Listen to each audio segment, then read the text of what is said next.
Hey guys, how are you all? My name is Harshit Dwivedi friends and I welcome you back to my video. So in this video friends, I will be talking with you regarding the civil disobedience movement friends. It started in 1930 with the Salt Satyagraha. Salt Satyagraha was the first event of the civil disobedience movement. So this is brought to you by me Harshit Dwivedi friends. You can follow me on Instagram. The link of my Instagram profile is given in the description below friends. In this video, we will talk about what was civil disobedience movement, how it proceeded, what was the initiation point, how things went on, what was the strategy, the way of moving forward, the significance and impact on the freedom struggle of the civil disobedience movement. So all these things I will be discussing with you, friends. One more thing I want to tell you that this is the English version of the video, friends. If you want to listen the Hindi version of the video, kindly go to the link for the Hindi version of the video is given in the description box below. So moving forward, friends, I have already told you that in 1930, Poon Swaraj resolution was there, and by this Poon Swaraj resolution, before this Poon Swaraj resolution of 1930, Congress has been repeatedly saying to the British administration that please give us dominion status, please give us dominion status. But the Britishers were adamant at their stand; they didn't give India the dominion status. So in 1930, after this Poon Swaraj resolution, Indian National Congress declared that now we don't want any dominion status. Now our aim is complete independence from the British rule. And Indian National Congress authorized Gandhiji to launch this civil disobedience movement in his manner of choice. And Gandhiji chosen Salt Satyagraha. What was Salt Satyagraha? That Gandhiji broke the Salt Act 1882 at Dandi, which is a coastal village of Gujarat. Friends, he started his march from Sabarmati Ashram. Salt Satyagraha I have already told you and explained you in detail, friends. The link I will give in the description box below if I remember. Also, you will find it in my history playlist, friends. So you can go and watch the Salt Satyagraha video, and after watching the Salt Satyagraha video, come back and watch the civil disobedience video, friends. Now, what happened in the civil disobedience? What was the scheme with which this movement went forward? First of all, salt law would be broken, and such other similar laws would be broken, and they will be violated peacefully. That means it will be based on the principle of non-violence. There will be no violence in it, friends. Then it was said that no taxes, rent, and revenue will be given to the British authority. What does that mean, friends? See, taxes were collected on a lot of things like property, income. Revenue was the amount of food grains or the revenue realized after selling the harvested crops, and a part of it was given to the government. And rent meant that whatever land the Zamindar gave to the peasants, and the peasants, the sharecroppers who were doing for agriculture on that land, they have to give a part of it as the rent to the Zamindar. So all these things would be refused by the peasants to be paid to the British authorities. So this was also a part of the civil disobedience movement, friends. Then moving forward, picketing of shops selling foreign clothes and foreign goods in a violent manner. This was also a very important part. Also, picketing of liquor shops is also there, which you are going to see after some time, friends. And what is the concept of this picketing? This I have already told you in many previous videos, and in this video, I will be also telling you after some time. Just wait a minute. Then a call was given to all Indians working in the police, civil, and military services of the Britishers to leave your services, to boycott your services. The concept was that a lot of persons were working in civil capacity, police capacity, and military services of the government. If these persons are going to leave their situations, positions, the British government will virtually become non-functional. It will not be able to function, friends. See, today also you see, at that point of time, covenanted civil servants used to come from England and work here. But main work was done by the ground level workers, friends, like the clerks. They used to do all the groundwork. Even in today's civil services examination, if you are going to join a bank, for example, Arundhati Bhattacharya has been the CEO and Managing Director of State Bank of India. She retired last year. Now Arundhati Bhattacharya joined State Bank of India as a probationary officer. So what happens in SBI that the lowest officer can become the highest officer? It happens according to a hierarchy. What happens in central government, friends? That in central governments, through UPSC, the high level officials come, and through staff selection commission, the lower level officials like the clerks, tax assistants, inspectors, they come through the SSC thing, staff selection commission, the superintendents. And when we talk about the assistant commissioner and above rank, or you can say the district magistrate in IAS, IPS, IRS, they come directly from UPSC, friends. So they actually resemble the covenanted civil services of that time. Now, even if these high level functionaries are there, if the low level functionaries are not present, these high level functionaries cannot work, friends. So this during the civil disobedience movement, this call was given that all persons working in police, civil, and military officers should leave their services. If they are going to leave their services, this British functionary machinery cannot work. British administration cannot work. Then call was given to boycott the courts of law, judiciary, legislatures to be boycotted, elections to be boycotted, government functionaries to be boycotted, schools to be boycotted, colleges to be boycotted. Everything which was connected with Britishers in any manner was to be boycotted, friends. Now see, schools and colleges, those were to be boycotted who were directly sponsored by the Britishers, who were opened by the Britishers. Those schools and colleges only to be boycotted.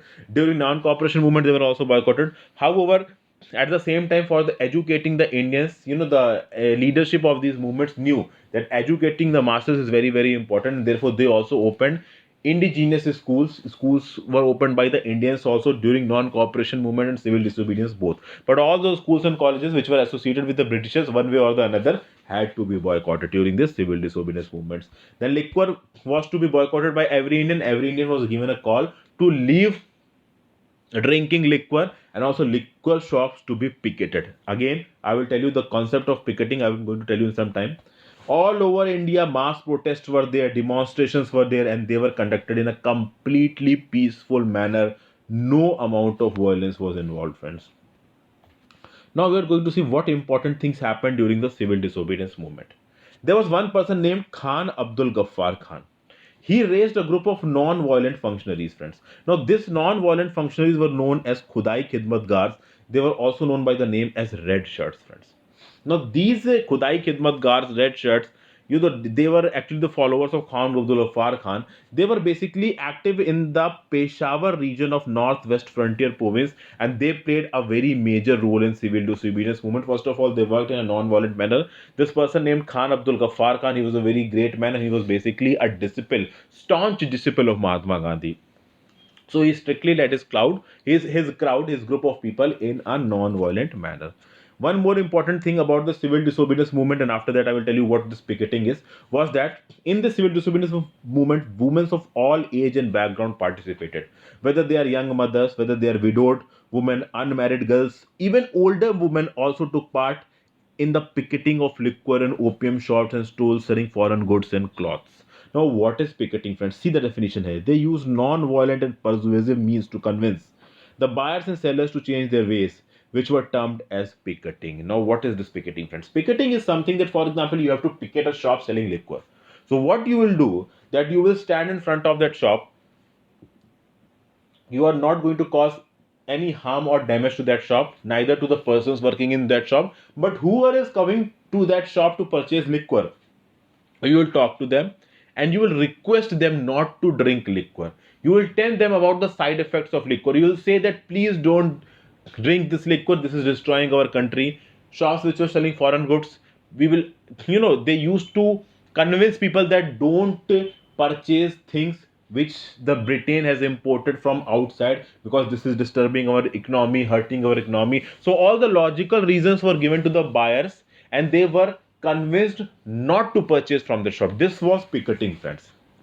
And in this picketing, lot of people participated. Even young students and young participants were also there. They helped women in conducting many successful picketing sessions. Then in Bihar, one anti-Chowkidari tax campaign went on.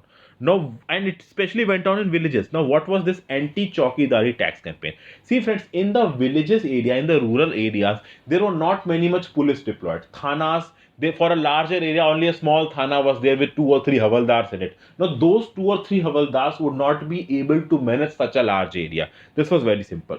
So, obviously, many local guards of the zamindars and many local guards working in an independent capacity, they used to charge protection money from the peasants. Protection money in Hindi you can say as hafta.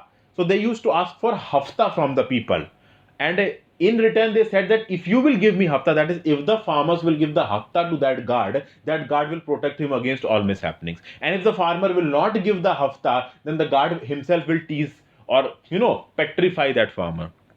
So the farmers and the peasants in the rural areas strictly said that we are not going to give any hafta or protection money to any guard, friends. And this was basically the anti-Chowkidari tax campaign of Bihar. And the most prominent leader which led this anti-Chowkidari tax campaign was Rajendra Prasad.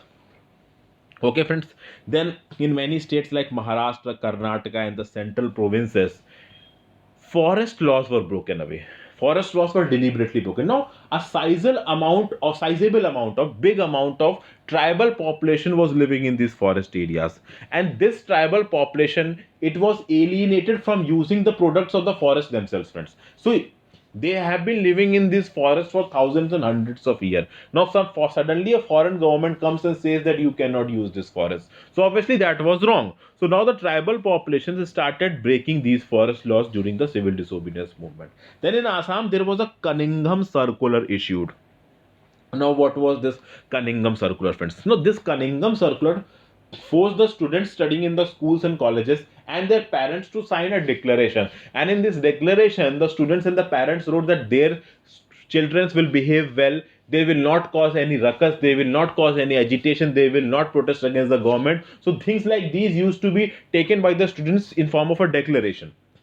But this was not liked by the people. It was especially against the dignity, even if they were not protesting. And in Assam, a powerful agitation was led by students against this Cunningham Circular. This was also a part of civil disobedience movement, friends. Then in Uttar Pradesh, a no rent no revenue campaign was organized, friends, and soon it transformed itself into a no rent campaign against the zamindars. What is no rent campaign against the zamindar, friends? See, zamindars were landowners. They held land in large quantities.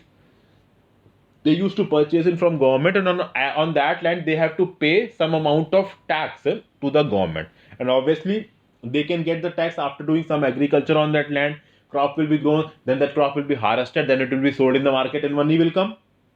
Okay, a part for it will be given to the government, a part for it will be kept by the zamindar, and the minimum part will be kept by the peasant.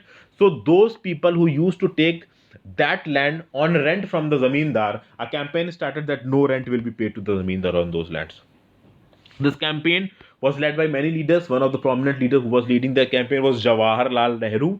He is a very important role in organizing this no rent, no revenue campaign, and it was especially active in the regions of Agra and Rai Bareli. They were the important centers of the campaign.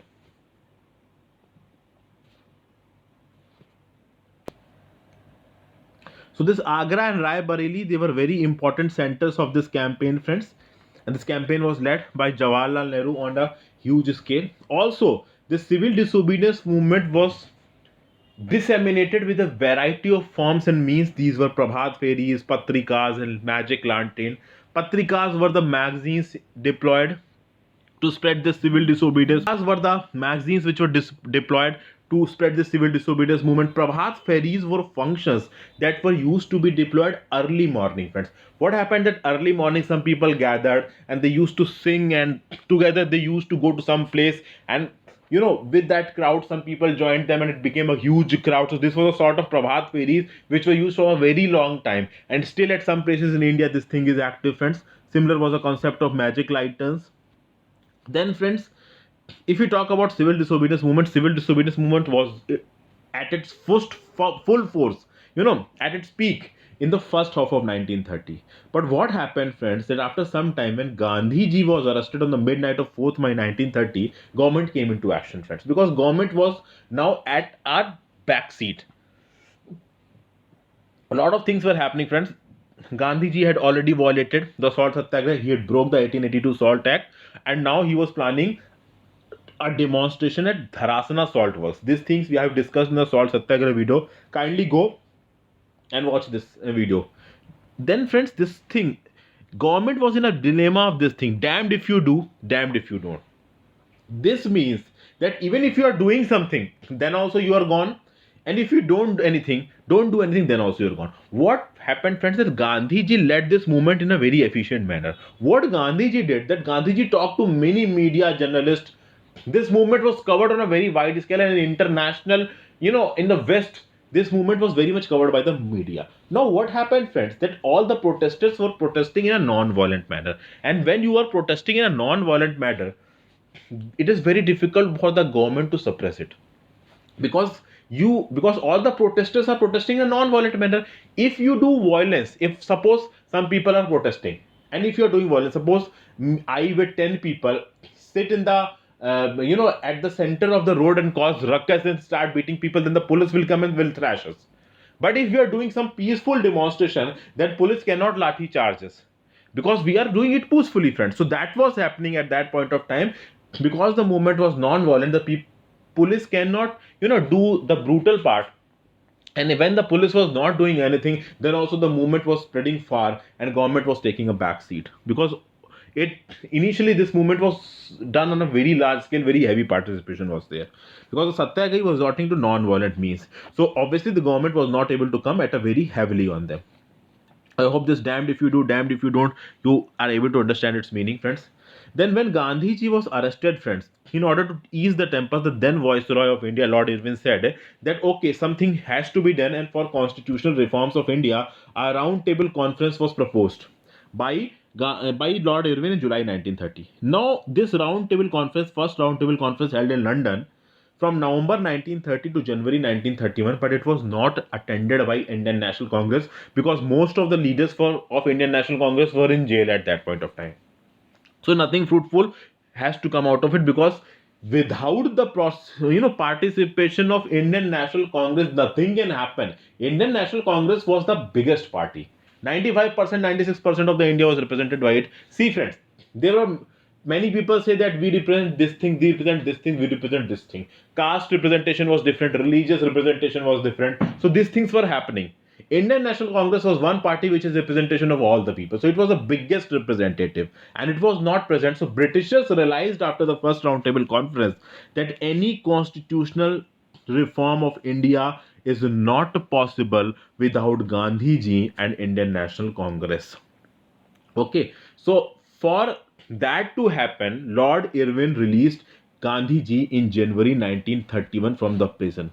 And then Lord Irwin arranged a meeting with Gandhiji, and that meeting was set as Gandhi-Irwin Pact. That is, Gandhiji was directly negotiating with Lord Irwin, that is the British government, and in this thing, some things were decided that the civil disobedience movement will be suspended, and equal negotiating role at the second roundtable conference will be given to the Indian National Congress, and many more points were there in it. I will make a separate video. I have made a separate video of Gandhi-Irwin Pact, so please watch that video. In that, you will come to know what all has happened. Also, friends, Gandhiji went to London as a representative of Indian National Congress in August 1931, because this was one of the clauses of the Gandhi-Irwin Pact, that Indian National Congress will participate in the second roundtable conference, and Gandhi went there to London as a representative of the second roundtable conference after suspending the civil disobedience movement. But nothing fruitful came out of the second round table conference. Gandhi simply said that Indian National Congress is the only representative of complete India.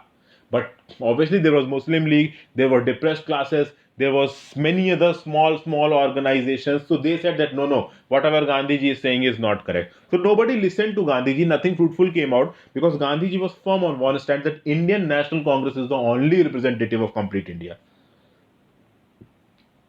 So Gandhiji came back from London empty-handed. Nothing solid came out of the second roundtable conference. He returned on 28th of December 1931.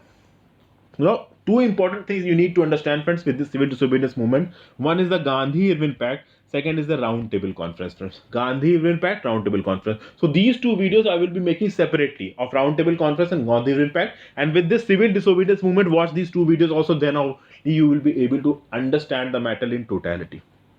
Okay, so when Gandhiji was in London, then also situation back here in India was not very much positive. Despite of the arrangements in the Gandhi-Irwin Pact, the Britishers didn't fulfill its side of the agreement, and there was heavy disturbance in Punjab, United Provinces, and Bengal region. Lord Irwin Lord Irwin was replaced with Lord Willingdon on 18th of April 1931, and actually Lord Irwin was much more accommodatory, but Lord Willingdon was very much reactionary in its approach, friends.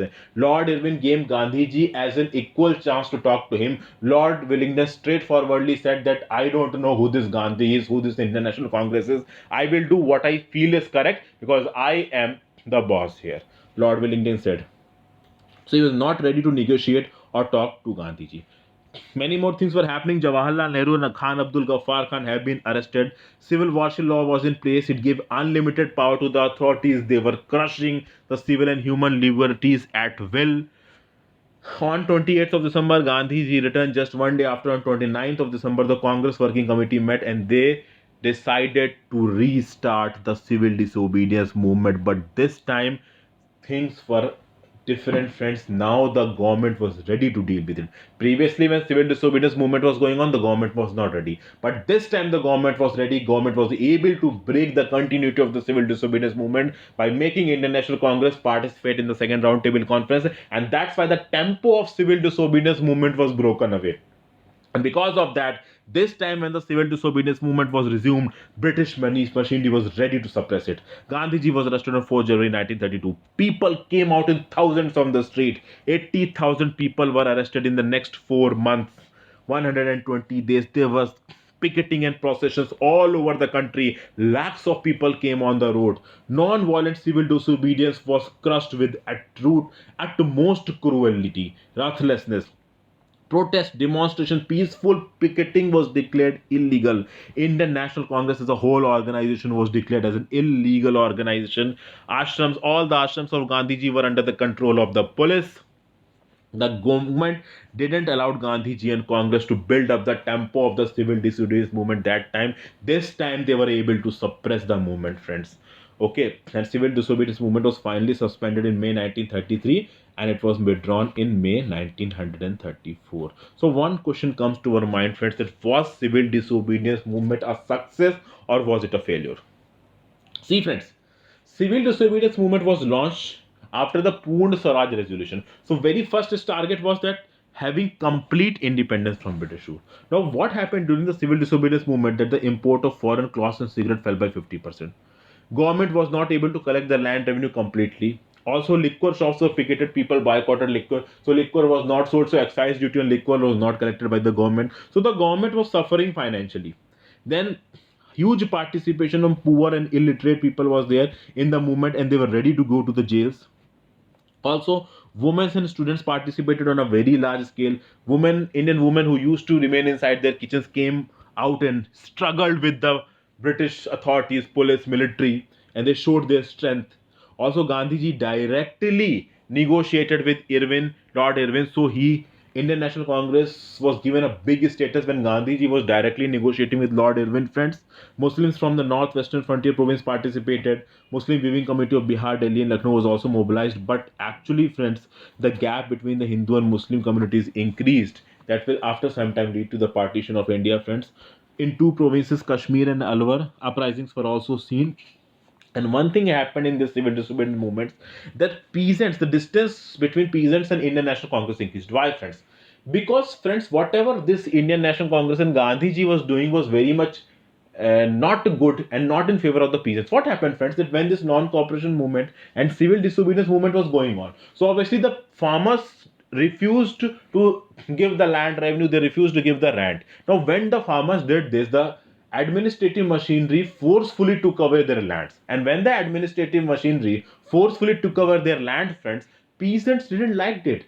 Obviously, peasants loved their lands. Agriculture was their livelihood. They loved their lands. And if they have to give their land for any particular movement, they will not like it. And peasants didn't like it. And many of them started hating Gandhiji and Indian National Congress. And many of them started leaning towards the Communist Party of India. This, you know, increased the popularity of Communist Party of India among the peasants slightly. So this was the complete analysis of civil disobedience movement, friends. If you think I have left out some aspect, you can clarify your doubts in the comment section below. If you really like this video, kindly give it, press the like button, friends, and kindly subscribe to my channel, and please share this video as far as possible with your friends. So thank you for your time, friends. Goodbye. Have a very, very nice day.